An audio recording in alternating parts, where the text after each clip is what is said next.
everyone, and welcome to How Would You Write It, the podcast where we get a chance to sit down with directors, producers, screenwriters, and actors to find out and delve into their creative process. Hi, I'm Nanea Taylor, and I get the awesome job to try to find out the story behind the stories. So if you're interested at all about the art of storytelling, you're in the right place. So hit that subscribe button and let's get started. I am so pleased today to get a chance to introduce you all to screenwriter Jaime Kawamoto. She is a Japanese Canadian screenwriter who writes genre with a dark comedy underbelly. Currently, she's lucky to have multiple active projects in development. I'm gonna try to see if she can tell us a little bit. I'm trying to see if we can get a little juice on that. And for the new female gaze and sci-fi horror, my favorite genres, scripted podcast series she has co-created called Femme Future Perfect that launched in January. She is repped by Nicholas Bachner at Affirmative Entertainment, who's her manager, and Brad Rosenfield at Culture Creative, who's her agent. So if you're trying to get a hold of this woman, which I'm telling you, she is so booked and busy right now. You're going to be seeing her name everywhere. Welcome, Jaime. Thank you so much for coming on How Would You Write It and giving us a chance to. I definitely want to delve into Femme Future Perfect, the podcast where you get a chance to talk about, or you have, let me make sure I got this right, that you're going to have short scripted series on Femme Future Perfect, correct? Correct. Yes, we're 10-minute bite-sized episodes that are sci-fi horror with a feminist non-binary gaze. And it's in the vein of like a Black Mirror kind of horror sci-fi. So, And oh, sorry, I have to mention I've co-created it with two other lovely, talented creators, Goldie Jones and Lauren Farabee. so how did you all come up with the concept? Like, how were you guys inspired? Well, we were friends, and Goldie just had the idea because they, like all of us who are in the female and non-binary space in trying to break into genre, were having so much trouble in meetings and in getting our work going forward because we keep being told things like all the guys can't die in this movie. One of the men has to be a good guy, or could this your protagonist be a man? Kind of, we were running into things like that frequently. I had been told in a meeting to take the word feminist out of my bio because it was alienating half the audience. Um, so things like that were happening in the genre space quite frequently, and we decided that we could just go out and make our own stuff. And a podcast seemed like a good way to do it, where we could talk about like where we could use genre as a metaphor for issues that are specifically female and non-binary. I love it. I love it. I love it. I love it. And you said you guys are friends. So you all met in the community of writing, or were you friends prior before? We actually met through Stowe Story Labs, through participating in different ones. Goldie was the launch fellow last year or 2 years ago, and she met Lauren and me separately and then introduced us. And we went to the movies and we were like, oh, great, we could be friends. Like, So since it launched in January, how many episodes do you all have out right now? the seventh one just came out this week. So of the scripted series, we are doing a behind the scenes thing. That's just like a casual chat about what our ideas were, that we started doing. That's a lot of fun because it's just us like messing around. But our actual scripted produced series, that is done by Sound Rebels, who are an Emmy-winning sound design studio, and feature voice talent from shows like Arcane and Attack on Titan. Those ones come out every second week. Mhm. And yeah, so we just launched Goldie's episode Hurts this past Sunday. So yeah, we're 7 episodes in and we're about to have 12 produced, and that will be our first season, and then we'll take a little break. Oh my gosh, that sounds wonderful. Where can people find your podcast? Everywhere you listen to podcasts. Spotify, we're on Spotify, we're on Apple, we're on all the major platforms Mhm. that you could possibly think of, or at www.femmefutureperfect.com. It has links to everywhere.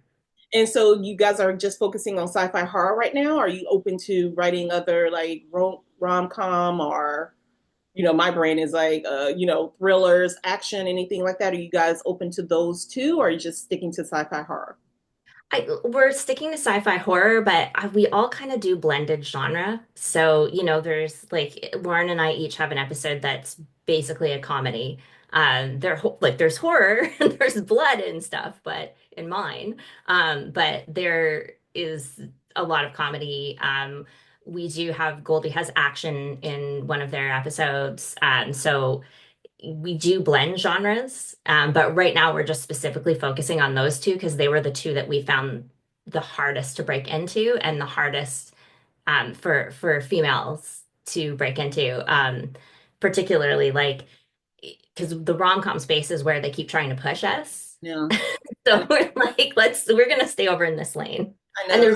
I love Love rom-coms. sci-fi horror. That's my passion. I love writing in that, but it's just so hard trying to get in the door on those as a woman. So yeah, I totally feel you on that. What days of the week or when does each episode come out so people know, hey, this is the day the new episode comes out? Sunday. On Sundays. Okay, Yeah. great. So how, Jamie, let's talk a little bit about you and your writing career. How did you get, started in screenwriting? How did you get into that? Were you always interested in screenwriting? Were you an author, a novelist before? I started like doing creative writing when I was a little kid because I like to read. I think like a lot of writers, I was one of those kids who was, always doing the reading competitions at the local library and stuff like that. And I started writing short stories when I was a little kid. Um, and then I went to a performing arts high school. I was an actor and stuff. And when I decided to go to university, I ended up doing a film degree and doing screenwriting because I had just decided that I wasn't seeing enough of myself on the screen and I wanted more female-driven projects. So I thought, oh, I better write them.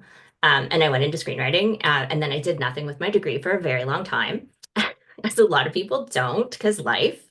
But then in 2020, I got back into screenwriting and used all of the wonderful classes I had taken, and I went through Roadmap Writers Career Program, and they helped me find representation. And they introduced me actually to a lot of the people that I'm working with today. Wow. Okay. Okay. And I know for the podcast, your sci-fi or horror are the projects that you're working on, trying to get that little T, y'all. The projects that are actively that's in active development right now. Are they in sci-fi horror? Can you give us just a little T, just a little information? I mean, I'm a little all over the place, but I do have I have a couple of thrillers that are actually finished that we're out. One that has a producer trying to set it up, and one that has a director attached that we have producers circling. I have well, I'm developing a couple of horror movies with producers, and they're at the sort of nascent outline stage. One of them has some stuff attached to it already, which is great. I'm excited about it, and they're sort of in the monster space, which I love. And then I have a sci-fi. I do have a sci-fi as well that is a book adaptation that my manager is producing, and we are out trying to set that up as well. Um, there's a bunch a bunch of stuff, and I'm also working on a YA drama, which is a coming of age. It's not YA, I should say. It's coming of age drama. Um, it's really out of my wheelhouse, but it's about purity balls and that culture, which is so disturbing to me if you know about it. Yes, Um, they are. They have to yeah, like, give their father has to give them a ring, and it's so creepy. it's so disturbing, and it was something I was fascinated by and had done a lot of reading on. And this director, my fabulous friend Tracy Hayes, had an idea about purity balls, and she was telling me about it, and I was like, man, I've been researching this. I've been reading all about this too, so I'm so into it. And we just like geeked out about it for a while, and then went, we should just write it. So I'm just in the final stages of writing that project. And I am developing a rom-com outline at the moment as well. I love that. I'm so So proud of you, JB. it's all over the place, but it's really great because it's just like I'm getting to work in different genres is amazing, because I get to really flex my creative muscles and Stretch and stretch. yeah, Yeah. yeah, and do things that are like I like doing things that are uncomfortable. For me, writing this coming of age story, I felt, oh, I feel a little uncomfortable doing this and a little uncertain about how I do it. And then I went, no, no, no, you love Dirty Dancing. You love all those coming of age movies like Edge of 17. You want to write that. So I am. I love it. I am so excited for you. Can we talk about Beneath, which is also going to be on the Femme Future Perfect podcast? Can we talk about Beneath? Because I read it and I love it. Can you give the audience a little tidbit about what it's about?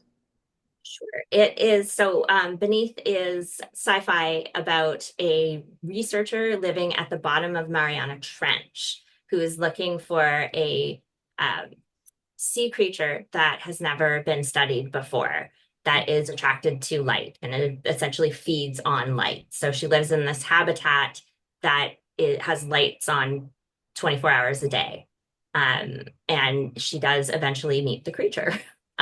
This is around the way that perfect saying the story is the perfect, like if you look at the definition, be careful what you look for. This story would be Yeah. that definition. If you look at that definition, be careful what you're looking for. I feel like this script, this story is the definition of that. Yeah, is definitely gives you chills and it sets up that creature perfectly. Has it come out already on the podcast? It did. It was one of the last ones that came out. Yeah, it was great. We also played it. We had a launch party in I don't know, I want to say February. And we played it for the audience. And it was very surreal to listen to it because I voiced it myself and I haven't acted in a long time.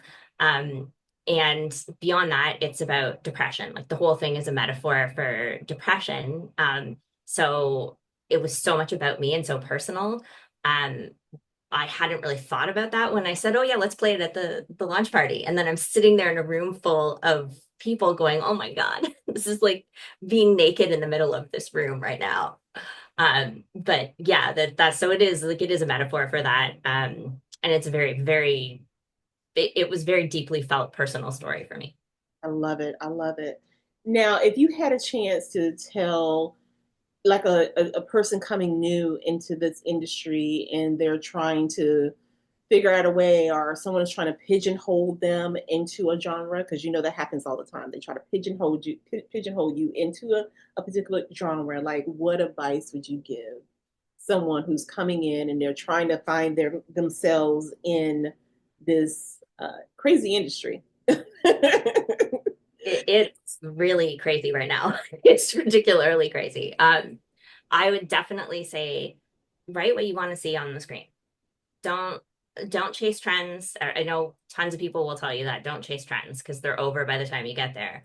Mhm. But I've seen so many writers going, "Oh, horror is really popular. I'm going to write horror," but they don't like it. So they don't understand how to write it because it's not what they want to see. If you love coming of age dramas, write that coming of age drama. If you love horror, write horror. Like write whatever it is that you think you want to see and don't care what anyone else says. Because honestly, when you're starting out, the thing that you want to write is a really great voice script, a script that really says everything about who you are as a writer. That is your absolute best work. Don't worry about the budget. Don't worry about any of those things. Just write the absolute thing that's in your heart because that's because your first thing is almost always going to be something that doesn't get made. It's almost always going to be the thing that introduces you to the people who are going to help you grow as a writer. And that defies genre. That defies anything else. It's just write your heart. Put that on that page. Love it. I love it. I love it. Now, I know you said that you're stretching yourself right in different genres. Is there a story in you? that you get that you're like, I don't know if I'm gonna. Is you've been rolling around with the thoughts in the back of your head of the scenes and dialogue and characters and building that, building that story. Is there a story in you that you haven't not yet, put out there or sat down and put pen to paper or click to clack, as I call it, click to clack?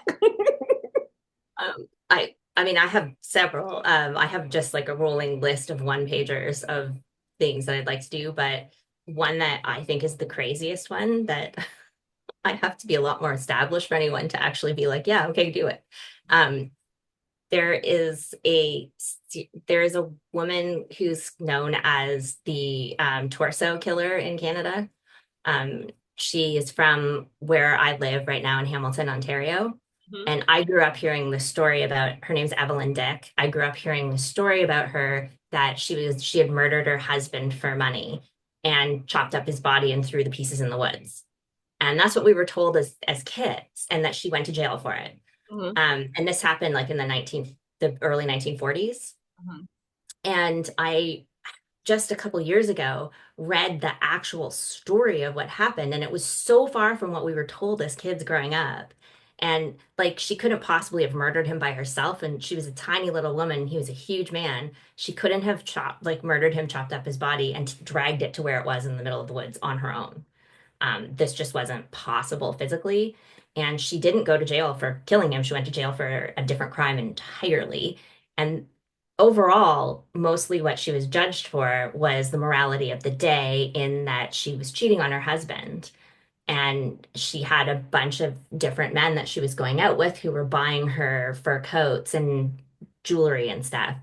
And so she was vilified for that, for her morals, and not for what she actually did.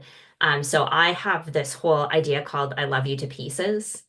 And it is a musical thriller where all of the songs are misdirects, where she's singing about something and you realize afterwards that what she's actually singing about is not what it sounds like.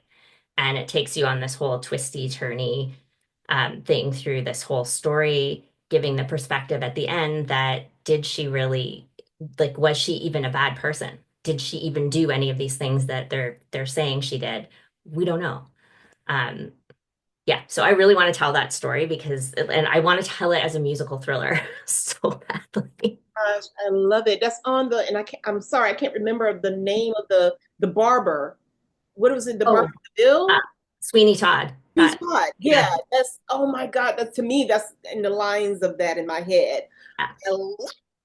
Okay. I I Okay. love it. I really want to do that. So, Oh, okay. I love it. I love it. I love it. So, um, thank you, Jamie, so much for taking the time to come out on How Would You Write It? And I would love for you to come on when you are ready to talk about all the other projects that you are juggling up in the air. And I wish you so much light and success and influence, because when you open the door, I know you're going to be like, the door's open, y'all. Get on up in here. Come on up okay. in here. So I am just so proud of you. I'm very proud of you. And I'm so excited about the Femme Future Perfect podcast that you have. In turning into that, I'm going to have the link here, guys. So go and listen to it. Subscribe when you all go. Subscribe for this too, but subscribe, okay? And listen in, Yes. because it is, as she stated, it is, take it, I proof perfect for me too, that is hard for us women to get into those doors of sci-fi and horror. It's very, they don't, for some reason they don't believe that we know what we're doing there. Like, we don't know how it is to be harassed or are chased or approached or scared to, scared. Like, we don't know how to write that. Like, we freaking know. We know all about monsters. Okay. Exactly. Exactly. With that And being everyone said, should be listening to this story. Oh, I just want to say no, no, everyone go should ahead, go ahead. listen to your podcast too, because you give such positivity. You're always so positive. I love listening to you because you make me leave going like listening to other writers talk. You're always about lifting up. So I just want to say everyone should be listening to your podcast too. So much. That's Yeah, I mean, the whole point of this podcast is for us, is for our community, because we as writers get left out in the communication when about a project. You'll talk to the director, you may talk to the actor, but I want to know from the writer's perspective, where did you come up with this concept? Like, you know, what was the story behind it? Shoot, how long did it take you to write that sucker? Like, had it been sitting on your shelf, was it something you wrote like 10 years ago and you just decided to take it out and shake the dust off and rework it? Like, I love that. And I feel like people need to know like the inspiration behind the story and how long it took you to get it on paper, because you wouldn't have TV shows, you would not have movies without the concept of the writing and of the writer writing it first. And I think we get kind of lost in the sauce on, oh, is a finished product, but we need to talk to the director, we need to talk to the actors. Let's talk to the writer. Let's talk to the writer who wrote that sucker. Let's talk to them. Let's find out how they came up with that, to that with that story, that the words that the actor said, that scene that the actor did. Hey, a director's gonna be like, hey, stand here, light this is the energy, da da da da. That's great. Not knocking the director, because you guys come on here too, but let's talk about that story that got us all sitting down in the seat watching it. So, with that being said, you can't get away okay. without going through the question on how would you write it. Is there any current or past IP that you wish that you had a chance to be in front of the camera, behind the camera, or in a writer's room? And if so, what shows or movies would they have been? And what would you have liked to have blessed that project with? Well, I know I said lost. That was my answer.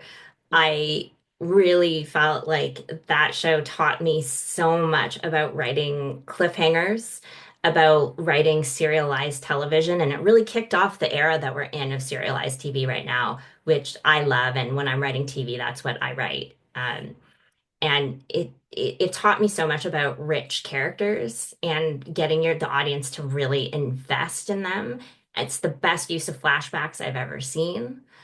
So I would have loved to have been in the room to learn from those creators in the early stage.